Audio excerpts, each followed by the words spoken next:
Hello my dear students, welcome back to my channel. My dear students, आज का मेरा concept है present continuous tense. तो सबसे पहले इसका पहचान देखते हैं। देखिए, यहाँ पे मैंने पहले से राइट कर दिया है प्रेजेंट कंटिन्यूअस टेंस। इसका पहचान देखिए, इस काल के वाक्यों में वर्तमान समय में कार्य का जारी रहना पाया जाता है तथा कार्य शुरू होने का समय नहीं दिया रहता है तथा क्रिया के अंत में रहा है, रही है, रहे हो, रहा हूँ आदि शब्द पाया जाता है। अब इसका आप अफर्मेटिव सेंटेंस देखिए और उसका स्ट्रक्चर देखिए, उसका रूल देखिए कि उसका रूल क्या है। अफर्मेटिव सेंटेंस, यहाँ से मैं आपको प्रैक्टिस करा रहा हूँ अफर्मेटिव सेंटेंस का।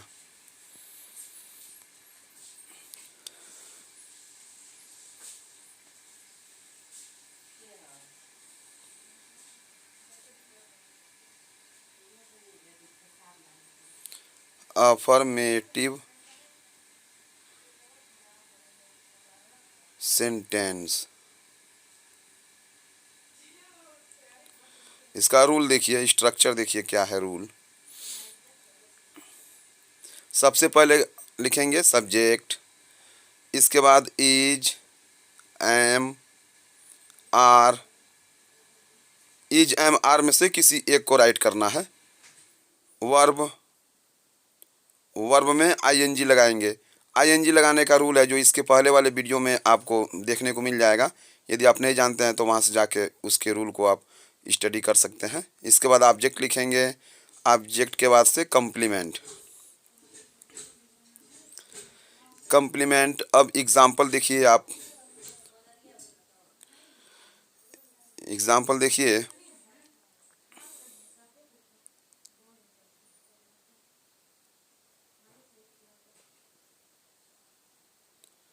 यहाँ से मैं राइट कर रहा हूँ।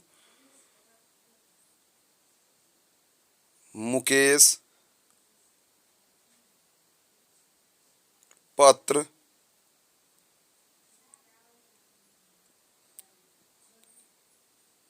लिख रहा है।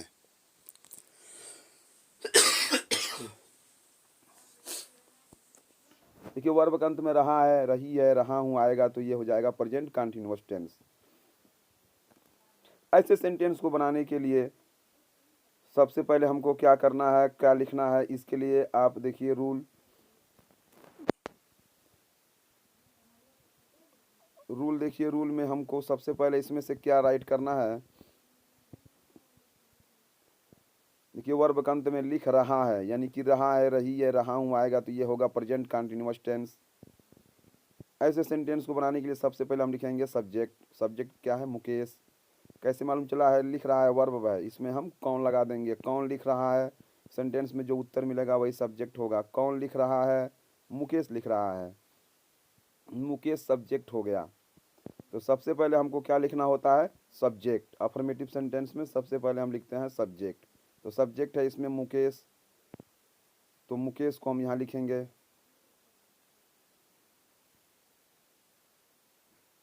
मुकेश, और मुकेश देखिए एक है, सिंगुलर नंबर है, यानी एक वचन है, तो हम इज का यूज करेंगे।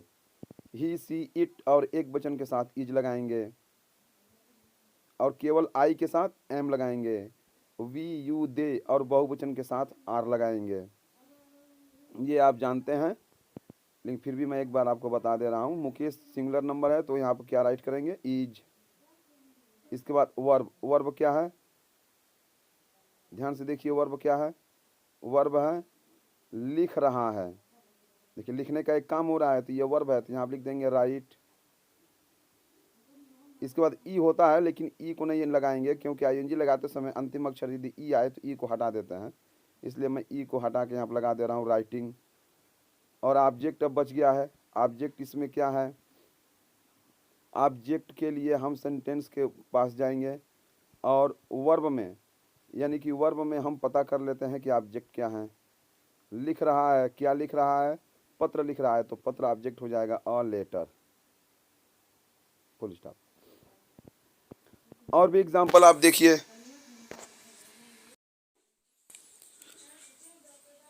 मैं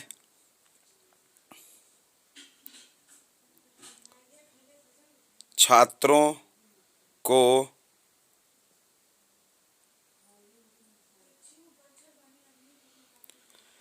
अंग्रेजी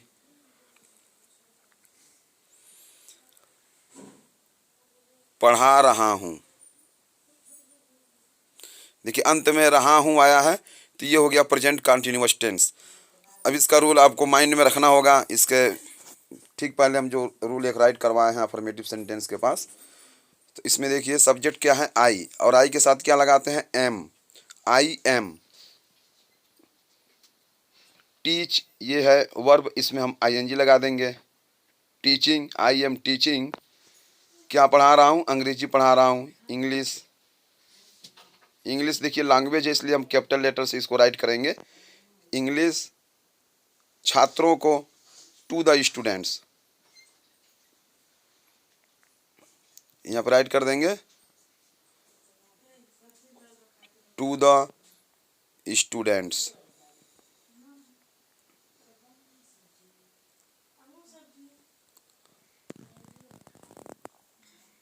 मैं छात्रों को अंग्रेजी पढ़ा रहा हूँ, इसका ट्रांसलेट क्या होगा, I am teaching English to the students. यदि आप इंग्लिश को बाद में लिखेंगे और टू द स्टूडेंट्स को पहले लिखेंगे तो केवल द स्टूडेंट्स लिखेंगे, क्योंकि मैं इसे मिटा के फिर से आपको एक बार लिख के यहाँ दिखा दे रहा हूँ।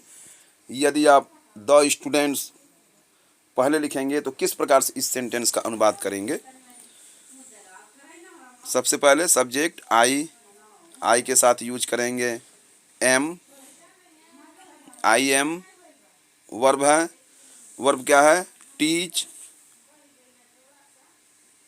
टीच में आईएनजी लगा देंगे, टीचिंग। उसके बाद से यदि आप सजीव ऑब्जेक्ट को पहले लिखते हैं तो यहाँ पे केवल द का यूज करेंगे हम। फिर से मैं आपको एक बार यहाँ पर दिखा देता हूँ। आई, आई के साथ एम, आई एम। अब टीच वर्ब है, यहाँ आप लिख देंगे टीच, टीच में आईएनजी लगा देंगे, क्या हो जाएगा teaching, I am teaching.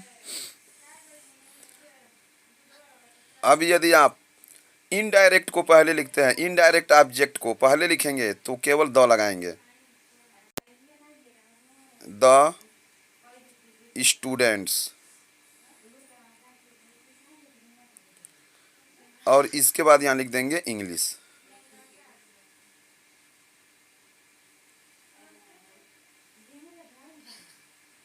English. I hope आप समझ गए होंगे प्रेजेंट कंटिन्यूअस टेंस के सेंटेंस का अनुवाद कैसे करते हैं। और भी दो चार एग्जांपल मैं आपको यहाँ पर बतला दे रहा हूँ।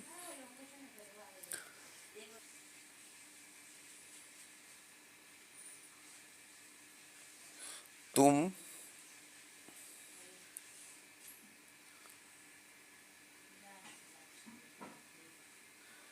साइकिल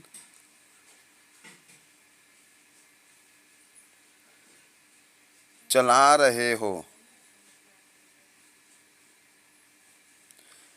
तुम साइकिल चला रहे हो का अनुवाद होगा, सब्जेक्ट क्या है यू, यू के साथ क्या यूज करेंगे आर। इसके बाद वर्ब लिखते हैं, वर्ब क्या है चला रहे हो, चलाना की इंग्लिश होता है ड्राइव। इसमें आईएनजी लगा देंगे, लास्ट में ई होता है लेकिन आईएनजी लगाते समय ई को हटा देंगे तो हो जाएगा ड्राइविंग। अब क्या चला रहे हो साइकिल, बाइसिकल, बाइसिकल। और भी एग्जांपल आप देख लीजिए। ग्राहक सामान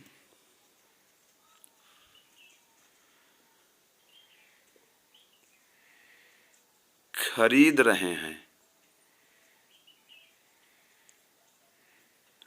इसका अनुवाद देखिए क्या लिखेंगे,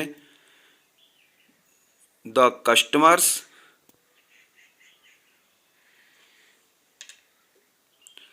कस्टमर्स कर देंगे, क्योंकि देखिए ग्राहक सामान खरीद रहे हैं यानी कि बहुवचन है, इसलिए हम इसको बहुवचन में बनाएंगे तो क्या करेंगे कस्टमर्स कर देंगे, इसमें यस लगा देंगे तो ये बहुवचन हो जाएगा। तो हो गया द कस्टमर्स। अब ये बहुवचन है तो क्या यूज करेंगे आर। इसके बाद से वर्ब लिखेंगे, वर्ब है खरीद रहे हैं तो खरीदना की इंग्लिश लिखेंगे बाई, BUY बाई, इसमें ING लगा देंगे, हो जाएगा बाइंग। अब बच गया है सामान, द गुड्स। तो माय डियर स्टूडेंट्स, मैं समझता हूँ कि आप लोग प्रेजेंट कंटिन्यूअस टेंस का अनुवाद करना सीख लिए होंगे और मिलते हैं नेक्स्ट वीडियो में। Thank you.